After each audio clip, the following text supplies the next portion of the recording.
Hi everybody, welcome back to the channel.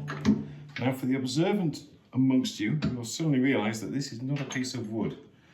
This is a 8-gallon or 30-litre paint spraying pressure pot made by a company called Vevor.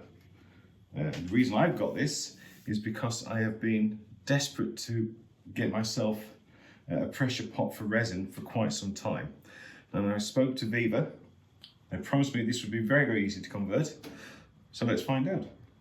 I think the best place for this is over on my workbench. I'll see you there. Okay, now the reason why I've been after a pressure pot for so long is because pressure pots, first of all, they don't get rid of bubbles. But what they do is put the piece under such pressure that the bubbles that are in there reduce down to a microscopic size, so you can hardly see them.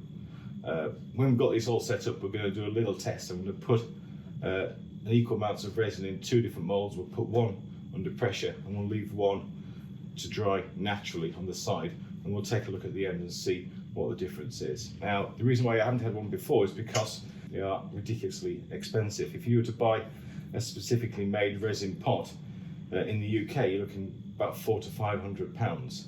Now this, in the UK, this is about £190. You can get smaller units for a lot less, but after doing my research, I can convert this to a pressure pot for under £10, and that's buying the most expensive of everything. So what we'll do first is take this lid off, and then we'll take you through the steps required.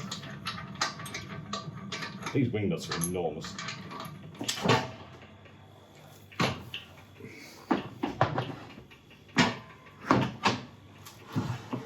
Okay, let's first of all see what it comes with. Okay, so in the pot we have this nice big steel drum, and just as an idea, the internal diameter of this is 29 centimetres, so just under a foot. Also, instructions. That's some fixing sealant. There'll be a handle for the stirrer.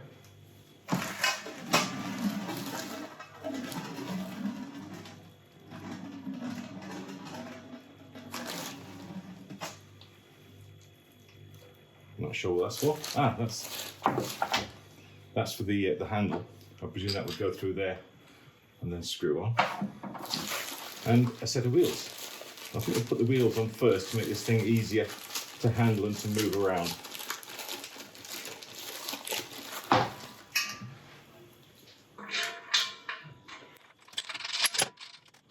The scratches on the bottom are just from where I've been dragging it around the workshop. They weren't there when this first arrived.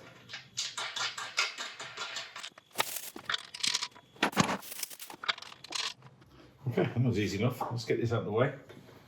Actually, before I get out of the way, let's do a quick measurement. Internal diameter of this one is about 32 centimetres, and depth-wise we have 37 centimetres, which is just over 14 inches. That is quite a big capacity. We have a fairly flat base as well, so you can sit things on there. Sometimes these pressure pots have like a bold bottom because obviously it's a pressure vessel. Right. Okay, now this is the top of the pressure vessel. Inside we've got the stirring rod, and this, I presume, is where it sucks paint up to be sprayed wherever. Now the reason why I've not done this before is because some of the tutorials I've seen online with different types of pressure vessels have been incredibly complicated. Now I'm not great with things like this, so when it starts talking about different pressure fittings, you know, it kind of loses me, especially when I start looking to buying them and I notice that there's so many different types and sizes that I start to cloud over and lose interest. So anyway, I've been assured that this is easy, and all we're going to need to convert this in terms of buying things is an M16 nut and bolt, 2 steel washers and 2 rubber washers, and that is all we need. In terms of tools, we're going to need a couple of spanners or something that we can use to tighten up the nut and bolt, a couple of Allen keys, and something to cut this pipe. Whether you've got a hacksaw, I'm pretty sure that'll get through it quite happily, but as I don't, I'm sure that this little guy will do the job quite happily. Now, I'm a great believer in taking the path of least resistance, and I'm going to start on this side to take out this centre rod. There's 2 grub screws we need to take out, one at the top of the handle,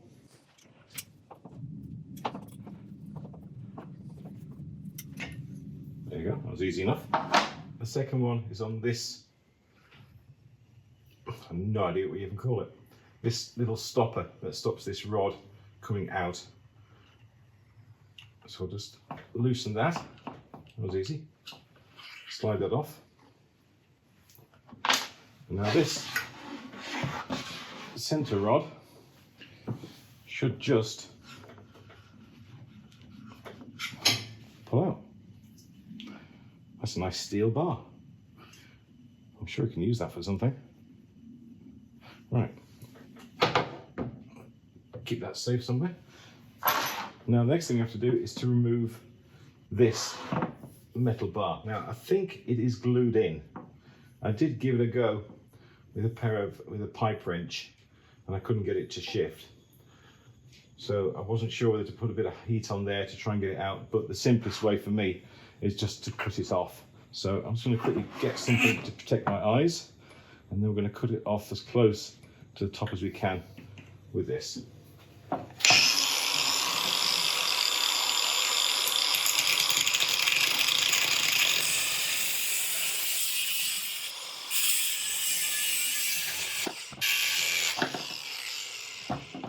I love that smell. I don't know what it is about it. I just love it. Right, there you go. I get a little metal file and just quickly tidy that up a bit. I had a brief moment of panic there. I thought all my files were in storage.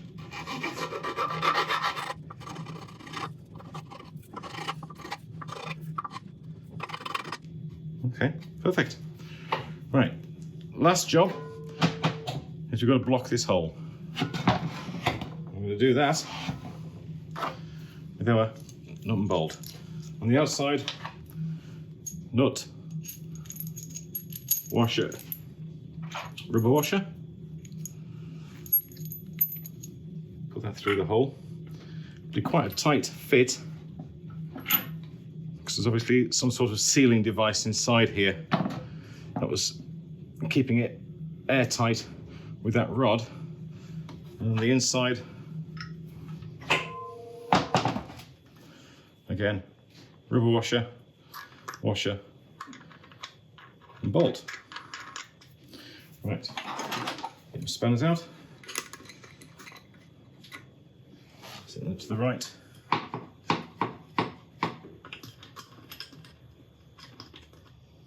Size.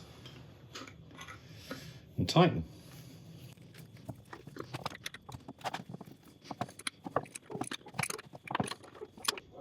No idea why my dogs are barking. Obviously seen somebody in a field half a mile away.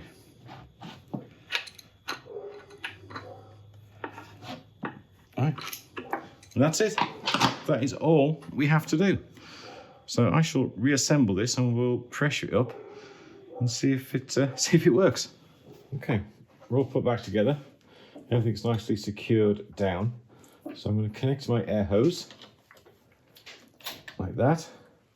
And when I open the valve, we'll start to pressure it up. Now I'm going to try and get it to about 50 psi, which is going to be fine for resin casting. When we're there, I'll turn it off, shut it off, disconnect the air hose, and we're going to let it sit for an hour and see if it works.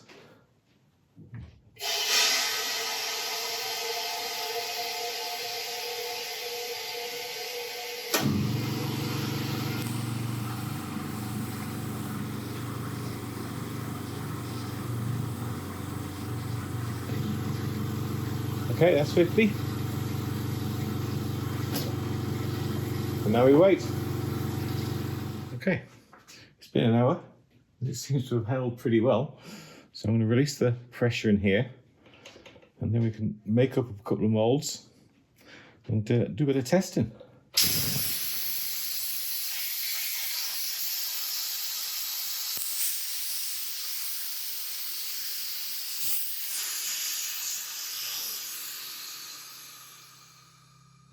Okay, just about ready. We're going to mix up some resin. We're going to pour an equal amount into our two spherical moulds. And we're going to put one into the Vevor Pressure Pot, and one we're just going to leave to the side. And then at the end, we're going to do a test like for like and see what the differences are. Now, I've just got a couple of these things off some Chinese website that when clicked on, they'll glow up nicely, change colour, and that should hopefully let us shine a light inside the spheres so we can pick out bubbles and things like that. Right, so I'll just keep that to one side. We don't need that yet. What we do need is some resin. Now I'm going to make up, I need about 525 millilitres of resin to fill up these two spheres. So just to be on the safe side, I'm going to mix up 600. Now we're using the Let's Resin Deep Pour Resin as usual. And this is a 2-to-1 mix. So I'm going to use 400 ml of part A and then another 200 ml of part B, and that'll take us up to the 600 we need. I'm not going to use any colour or anything like that. So 200 ml. Oh, that's gone a bit over, so we'll add a bit more. There we go. Okay, give it a good mix.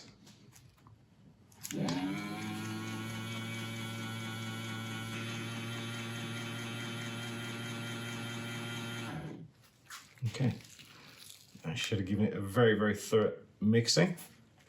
Just get rid of this. Okay, now as you can see in there's an awful lot of air bubbles, but this is a test, so we're going to do like for like. So we'll pour this as it is into these two guys, and then put them where they need to be for the next 4 or 5 days. Now the one that we're going to be putting in the pressure pot, I am going to move the pressure pot down onto the floor into a slightly different location before I put it in there, because I need my workbench and I don't want to run the risk of knocking it over, moving it around while I'm doing other things.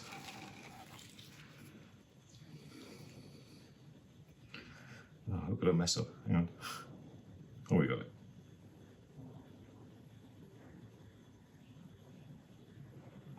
I'll try and pour both from the same height. Just try and keep this as a like for like test as possible.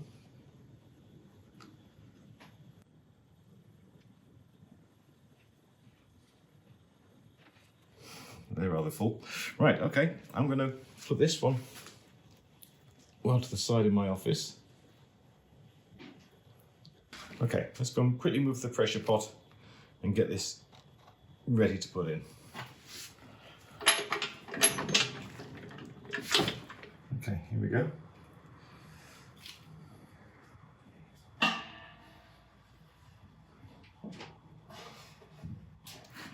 Successfully done. Let's get the lid on.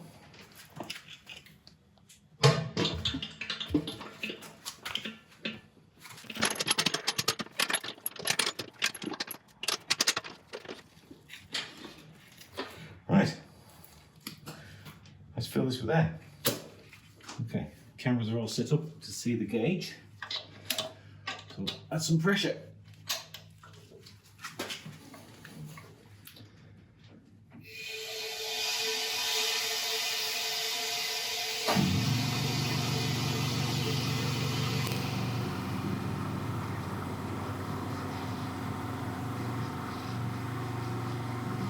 Okay.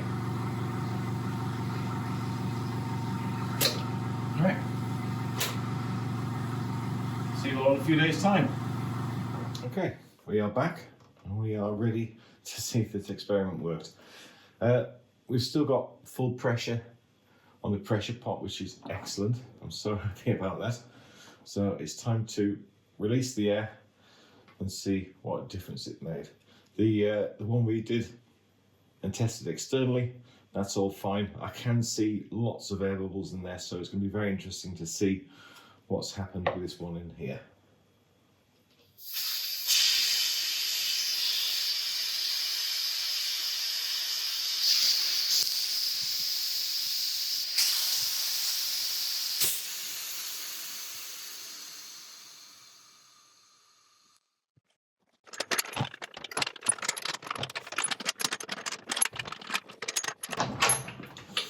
By the way, I've put my sticker on here. If you've got a sticker that you would like attached to this pot, it'll get a reasonable bit of coverage, and I'll give you a shout out as well.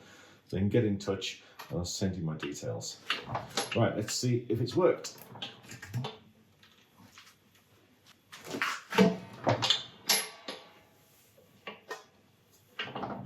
Okay. Okay, well, first impressions. I can definitely see air bubbles in the one we cured outside. This one, it's hard to tell, but I can't see much at all. Right, let's get these out. This is more difficult than I thought. Ow. Okay. It's got a nice refraction to it.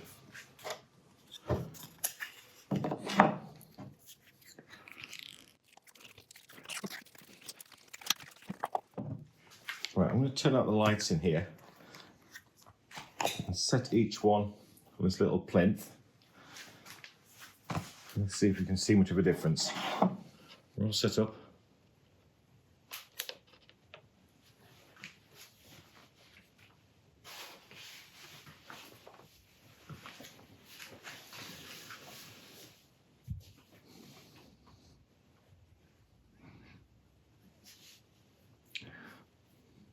Well, there we go. I think the difference is clear, as they say. The one that we cured in the open, there are numerous bubbles in there, which in itself is quite a nice effect. But this one, where we cured under pressure, those bubbles are still there, but because of the air pressure we put it under, they are incredibly fine. They're incredibly small.